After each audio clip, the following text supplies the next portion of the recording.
혹시 여러분들 가운데 하로 동선이라는 말을 들어보신 적이 있으십니까? 그 하로 동선이라는 말이 있는데요, 이 말의 뜻은 여름에는 난로, 겨울에는 부채라는 뜻이라고 합니다. 다시 말한다면 때에 맞지 않는 쓸모없는 물건이라는 뜻입니다. 이 무더운 여름에 누가 난로와 함께 하겠습니까? 또 추운 겨울에 누가 부채나 선풍기 같은 찬바람을 좋아하겠습니까? 이것처럼 때와 그것과 맞지 않는 모습을 하로 동선이라 이야기를 합니다. 이것은 어느 작은 것 하나라도 있어야 할 곳에 있을 때 진정한 행복을 느낄 수 있다라는 것입니다. 우리 잠언 16장 4절 말씀을 같이 한번 읽어보겠습니다. 함께 읽겠습니다. 여호와께서 온갖 것을 그 쓰임에 적당하게 지으셨나니 악인도 악한 날에 적당하게 하셨느니라. 하나님께서 이 세상을 만드실 때 온갖 것을 통해서 쓰임에 적당하게 만드셨습니다. 그런데 악인들조차도 악한 날에 적당하게 만드셨다라는 겁니다. 하나님께서 이 세상을 만드실 때 어떻게 만드셨습니까? 우리 창세기 1장 1절을 같이 한번 읽어보겠습니다. 함께 읽겠습니다. 태초에 하나님이 천지를 창조하시니라. 성경을 보면은 성경의 첫 시작이 태초에 하나님이 천지를 창조하시니라라고 시작합니다. 하나님께서는 아무것도 없는 이 세상을 만드실 때 먼저 6일 동안 이 세상을 만드셨습니다. 근데 우리가 아는 것처럼 첫째 날부터 여섯째 날을 보면은 어느 것 하나 순서가 뒤틀리지 않게 가장 적당하게 가장 좋은 것들을 순서대로 만드셨음을 보게 됩니다. 첫째 날에는 빛을 만드셨습니다. 둘째 날에는 궁창을 만드십니다. 또한 셋째 날에는 바다를 만드십니다. 넷째 날에는 새를 해달별을 창조하시고, 다섯째 날은 새를 만드시고, 여섯째 날은 동물과 사람을 만드십니다. 만약에 이가 순서가 엇갈렸다면 이 세상이 어떻게 될까 한번 생각해 보게 됩니다. 하나님께서는 이 세상을 만드실 때 어느 것 하나 오차 없이 그 하나하나를 적재적소에 적당하게 그것들을 만들어 놓으셨다라는 겁니다. 그런데 사람들은 어떻습니까? 그 맞는 것을 그대로 유지해야 하는데 그런 것이 아니라 임의대로 변형하고 바꿉니다. 그러다 보니까 지금 우리나라 날씨가 예전의 날씨가 아니라 많은 사람들이 동남아 날씨라고 이야기를 합니다. 예상치 못하게 갑자기 많은 비가 내립니다. 갑자기 더 덥지 않아야 될 시기에 매우 무더운 것을 보게 됩니다. 어찌 보면 이 모든 것들이 하나님께서 만드신 그대로 있어야 함에도 불구하고 우리가 임의로 바꿨기 때문에 그런 것들이 생기는 것을 보게 됩니다. 어떤 한 분이 갑자기 병원을 찾아갔습니다. 한쪽 얼굴이 이렇게 분 겁니다. 그래서 이 사람이 혹시 암인가? 큰 병인가? 마음에 큰 염려를 하면서 병원에 찾아갔습니다. 그리고 의사와 이런저런 이야기를 합니다. 그러면서 의사가 이런 얘기를 합니다. 혹시 선생님 혹시 코털을 뽑지 않으셨습니까? 네, 선생님 코털을 뽑았습니다. 네, 코털을 뽑아서 거기에 염증이 새겨서 얼굴이 이렇게 분 것입니다. 그러면서 의사가 이런 얘기를 했다고 합니다. 예전에 어떤 사람이 코털을 뽑다가 죽은 사람도 있습니다 라고 이야기를 했다고 합니다. 어찌 보면 우리 몸 가운데 많은 것 중에 코털, 보잘것없는 아주 작은 것으로 생각합니다. 우리도 때로는 삐져나오면 코털을 뽑기도 합니다. 작은 것이지만 그것조차도 있어야 할 곳에 있지 않으니까 곳에 염증이 생기고 그로 인해서 얼굴이 붓게 되었습니다. 아버지가 있어야 할 곳은 가정입니다. 근데 아버지가 가정이 없으면 가정은 위기가 찾아옵니다. 목사가 있어야 할 곳은 교회입니다. 근데 목사가 있어야 할 곳에 있지 않으면 교회가 불행해집니다. 선생님이 있어야 할 곳에 있지 않으면 학교가 위기가 찾아옵니다. 대통령이 있어야 할 곳에 있지 않으면 나라의 위기가 찾아옵니다. 이렇게 각자가 있어야 할 곳에 있지 않으면 위기가 오고 불행해진다는 겁니다. 또한 물건도 마찬가지입니다. 물건도 그곳에 있어야 할 곳에 있어야지 그 가치의 역할을 하게 됩니다. 우리가 잘 아는 물고기는 물속에 있을 때 진정한 가치를 발휘할 수 있습니다. 물속을 잘 헤맨다고 해서 그것이 육지로 올라오면 그 물고기는 자신의 역할을 감당할 수 없게 됩니다. 이것처럼 모든 물건들조차도, 작은 것조차도 있어야 할 곳에 있을 때 진정한 행복을 느낄 수 있고 가치를 누릴 수 있게 된다는 것입니다. 많은 사람들이 한국교회에 위기가 찾아왔다라고 이야기를 합니다. 많은 사람들이, 청년들이 떠나고 다음 세대들이 떠났다고 이야기를 합니다. 왜 그럴까요? 곰곰이 생각해 보니까 이런 일이 아닌가 생각해 봅니다. 많은 사람들이 살기 좋아졌고 편해지다 보니까 많은 사람들이 교회에 떠나게 됩니다. 예배의 자리를 소홀히 여기고 기도의 자리를 소홀히 여깁니다. 전도하는 것을 두려워합니다. 예전에는 어떻습니까? 예배 자리 빠지지 않게 나왔습니다. 아주 긴 거리라고 해도 몇십 분씩 몇 시간씩 걸어서도 교회에 찾아왔습니다. 늘 기도의 자리를 소홀히 여기지 않았습니다. 그런데 지금 어떻습니까?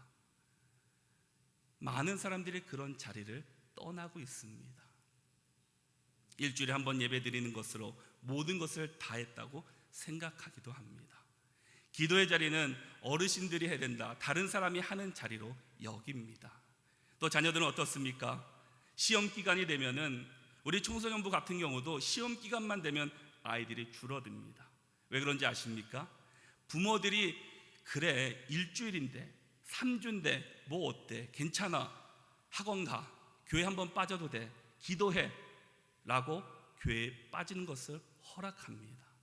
그러다 보니까 한 번, 두 번 된 것이 세 번, 네 번이 되었습니다. 어떤 부모님들은 이런 고백을 하시는 분도 있습니다. 그래 너 고3이니까 대학 갈 때까지만 그냥 공부에 열중해라. 대학 들어가서 신앙생활 열심히 하면 되지. 교회 열심히 다니면 되지. 라고 고3을 그냥 교회가 아닌 학원으로 돌렸습니다. 막상 대학에 들어가는 거 어떻습니까? 교회 오는 것이 아니라 세상에 또 빠져 삽니다. 그러다 보니까 점점점 우리의 신앙이 약해지는 것을 볼 수가 있습니다. 우리의 모습은 어떻습니까? 우리는 과연 어느의 자리에 앉아 계십니까? 나는 아니야 라고 말할 수 있는 사람이 얼마나 되겠습니까? 사무엘상을 보면은 엘리 제사장의 아들이었던 홈리아 비나스가 나옵니다. 그들은 제사장의 아들입니다. 그들은 예배를 주관해야 되는 사람입니다. 늘 성전에 있어야 하고 늘 예배 자리를 지켜야 합니다. 그런데 그 제사장의 아들이었던 홈리아 비나스는 예배 자리에 있던 것이 아니라 성전에 들었던 예물을 훔치기도 하고 도둑질하기도 하고 또 예배 드려오는 여자들과 성적인 죄를 짓게 되었습니다. 그들의 결론이 무엇입니까? 하나님으로 말미암아 죽음을 당하고 말았습니다. 우리가 잘 아는 힘의 장사였던 삼손이 있습니다. 그는 하나님의 은혜로 하나님께서는 그에게 큰 힘을 부어주셨습니다. 그리고 그는 성령의 사람이었습니다. 민수기 6장을 보면 그는 나시린이었습니다. 나시린의 규례를 보면 포도주를 마시지 않는 것입니다. 머리에 삭도를 대지 않고 시체를 가까이 하지 않습니다. 그는 한때 나귀떡뼈로 하나로 블레셋 군사 1000명을 죽였던 사람입니다. 시대의 사사로서 하나님께 귀하게 쓰임받던 사람이었습니다. 그런데 그의 결말은 무엇입니까? 초락이 짝이 없었습니다. 블레셋에 포로로 끌려가서 눈이 뽑히고 머리카락이 깎이고 결국 그곳에서 살다가 죽음을 맞이합니다. 사사기 13장부터 15장까지의 삼손의 이야기가 나옵니다. 그런데 그 이야기에 적은 3장의 이야기 가운데 가장 많이 나오는 것이 여자 이야기입니다. 바로 블레셋 사람들의 딸 중에서 한 여자를 보고 또 한 기생을 만나고 또 드릴라를 만나서 그런 이방 여자를 만남으로 말미암아 그의 인생이 나중에는 죽음을 맞이하는 그런 모습을 보았습니다. 삼손은 그가 있어야 할 곳에 있지 못하고 가지 말아야 할 곳에 갔더니 결론은 죽음을 맞이할 수밖에 없었다는 겁니다. 결국 삼손은 하나님이 주신 달란트를 주를 위해서 사용한 것이 아니라 세상을 향해서 사용했습니다. 시편 84편 10절의 말씀을 같이 한번 읽어보겠습니다. 함께 읽겠습니다. 주의 궁전에서의 한 날이 다른 곳에서의 첫날보다 나은즉 악인의 장막에 사는 것보다 내 하나님의 성전 문지기로 있는 것이 좋사오니 아멘. 아무리 많은 달란트를 갖고 있고 아무리 많은 힘과 권력을 갖고 있다 할지라도 죄악에 득실되는 그런 악인의 사는 것보다 때로는 힘들고 어렵지만 하나님이 함께 계시는 성전 문지기로 사는 것이 좋습니다라고 시편 기자는 고백하고 있습니다. 우리도 이런 인생을 사시기를 축복합니다.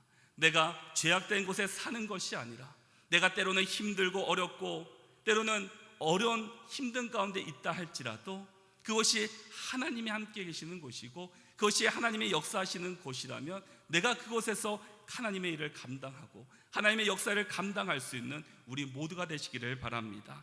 아무리 많은 달란트를 갖고 있고 아무리 많은 재능을 갖고 있고 아무리 많은 권력을 갖고 있다 할지라도 그곳에 하나님이 없다면 무슨 소용이겠습니까? 하나님 없는 지식, 하나님 없는 권력, 하나님 없는 물질이 우리에게 과연 무엇을 주겠습니까? 우리의 인생이 정말 때로는 연약하고 때로는 부족하다 할지라도 하나님 안에 살 수 있는 우리 모두가 되시기를 바랍니다. 이것이 진정한 축복이고 하나님 안에 사는 것이 바로 우리가 있어야 할 곳입니다. 그렇다면 우리가 진정으로 있어야 할 곳은 어디입니까? 우리는 세상 가운데 살고 있는 그리스도인이지만 우리가 있어야 할 곳은 바로 예배의 자리입니다. 바로 예배의 자리를 우리는 사수해야 합니다. 우리 다니엘 1장 8절 말씀을 같이 읽어보도록 하겠습니다. 함께 읽겠습니다. 다니엘은 뜻을 정하여 왕의 음식과 그가 마시는 포도주로 자기를 더럽히지 아니하리라 하고 자기를 더럽히지 아니하도록 환관장에게 구하니 아멘. 지금 다니엘은 자신의 고향이었던 예루살렘이 아닌 곳에서 포로로 잡혀와서 지금 바벨론 땅에 살아가고 있습니다. 그래도 그 중에서 지식이 있다는 그 젊은 학생들을 모아다가 왕궁에서 교육을 받습니다. 얼마나 큰 특권입니까? 그렇다면 그곳에서 시키는 대로 그대로 해야 할 것입니다. 왕이 주는 음식을 먹고 왕이 주는 포도주를 먹어야 합니다. 그러나 다니엘은 어떻습니까? 1절 8절 상반절에 보니까 다니엘은 뜻을 정했다라고 말씀합니다. 자신의 뜻을 정하고 왕이 주는 음식과 포도주를 먹지 아니하고 하나님이 주시는 채소를 먹겠다고 이야기를 합니다. 어찌 보면 그곳에서 버림받을 수 있고 그러면 가장 낮은 포로로 내려갈 수 있는 그런 상황입니다. 그럼에도 불구하고 다니엘은 뜻을 정합니다. 내가 하나님 앞에 온전히 서겠다고. 우리도 또한 우리가 사수해야 돼, 우리가 꼭 있어야 할 곳은 바로 예배의 자리입니다. 어느 것과도 교환할 수 없고 어느 것과도 바꿀 수 없고 어느 것과도 타협할 수 없는 것이 바로 예배의 자리입니다. 미국의 백화점의 왕이라고 불리는 메이커라는 사람이 있습니다. 미국의 대부자였습니다.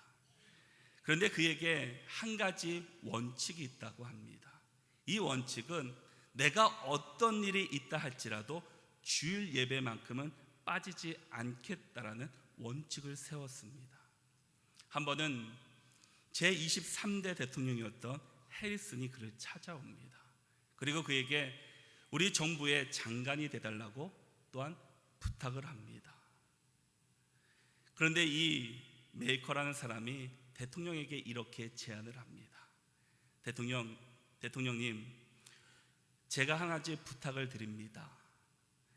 주일 성수할 수 있게만 해주시면 제가 이것을 허락하겠습니다. 주일 성수를 허락하지 않는다면 저는 이 직을 할 수 없습니다. 이렇게 대통령에게 이야기를 합니다. 어떤 사람이 대통령 앞에서 그런 제안을 할 수 있겠습니까? 우리 또한 이런 사람의 모습처럼 되어야 될 줄 믿습니다. 우리도 세상의 어떤 것과도 타협하지 않는 예배의 자리만큼은 사수할 수 있는 우린 모두가 되시기를 바랍니다. 물고기가 물을 떠나 살 수 없듯이 우리 그리스도인은 예배 자리를 떠나서는 살 수 없는 존재입니다.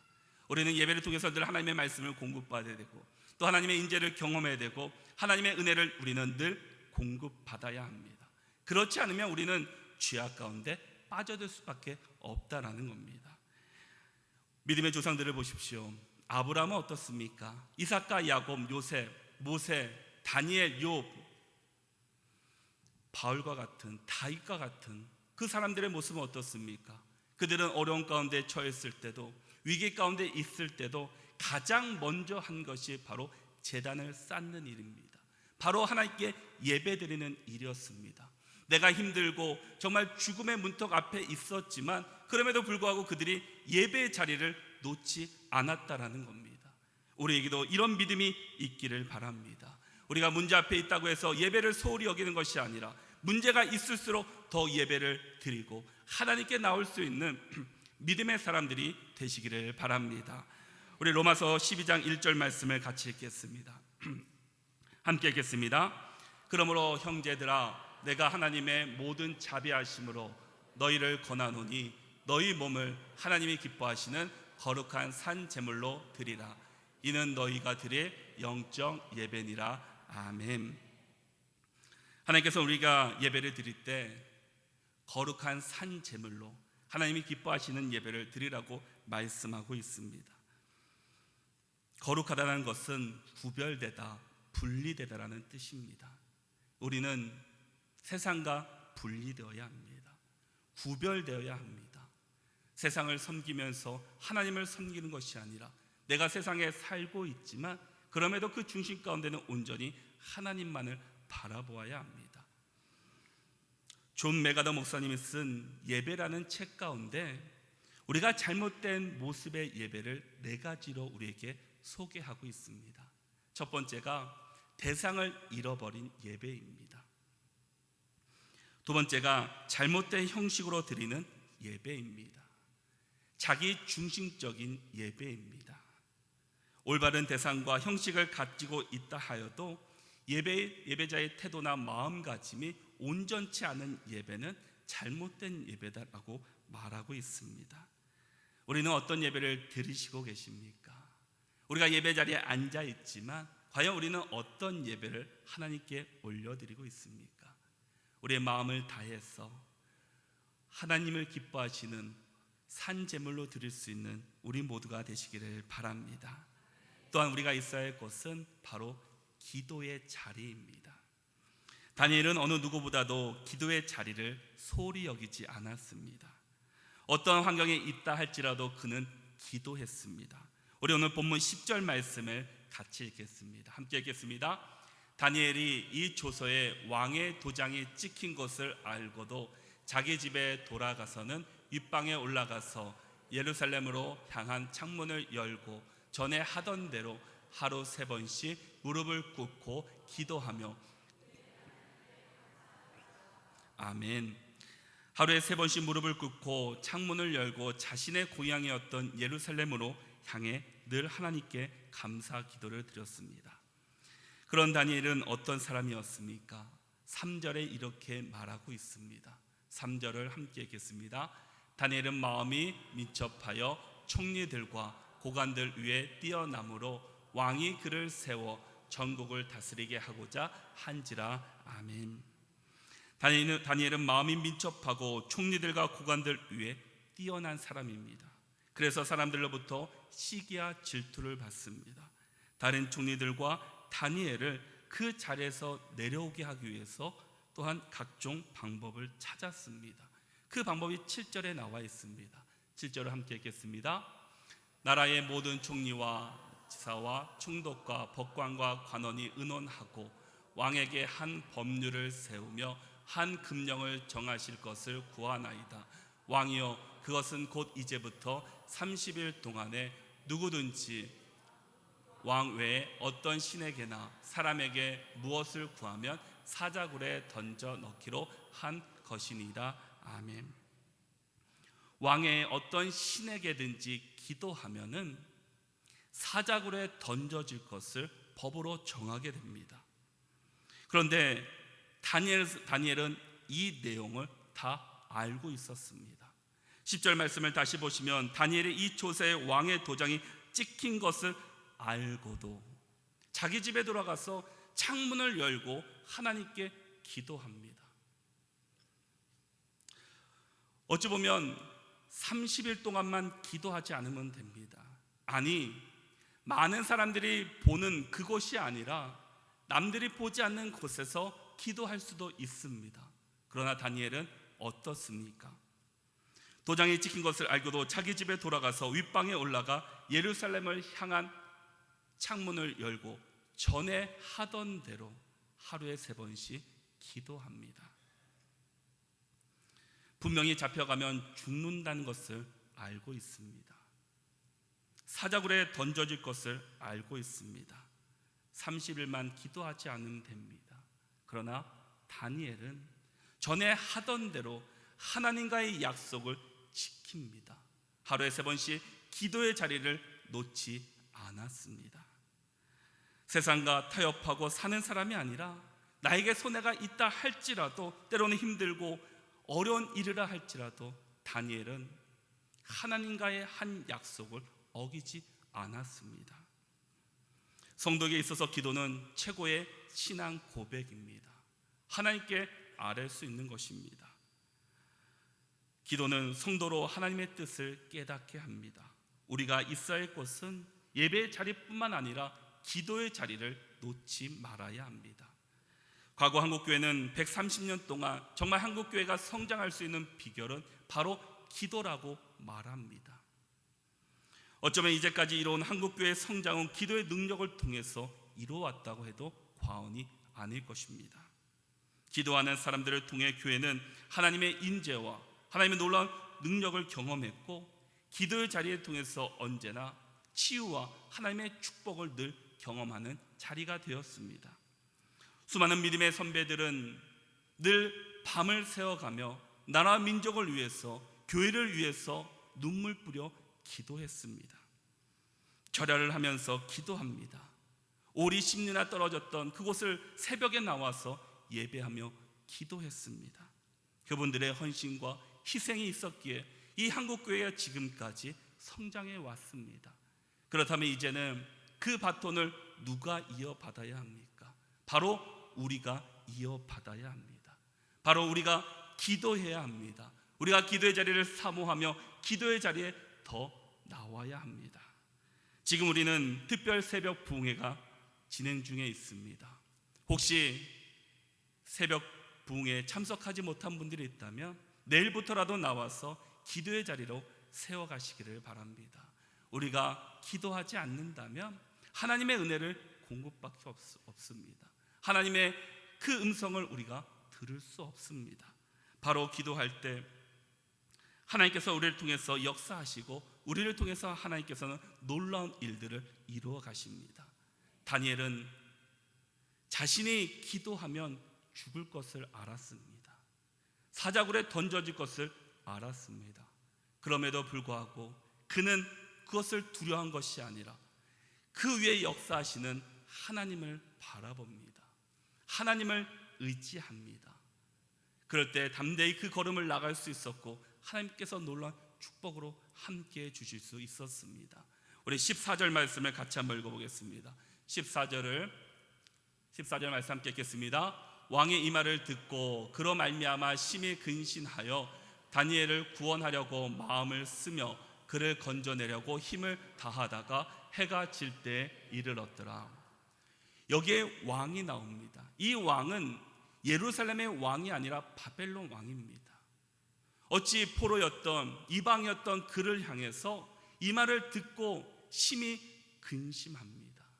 그리고 다니엘을 어떻게 구원할까 그가 노심초사하고 있습니다. 어찌 이방인 왕이 다니엘을 향해서 그렇게 할 수 있겠습니까?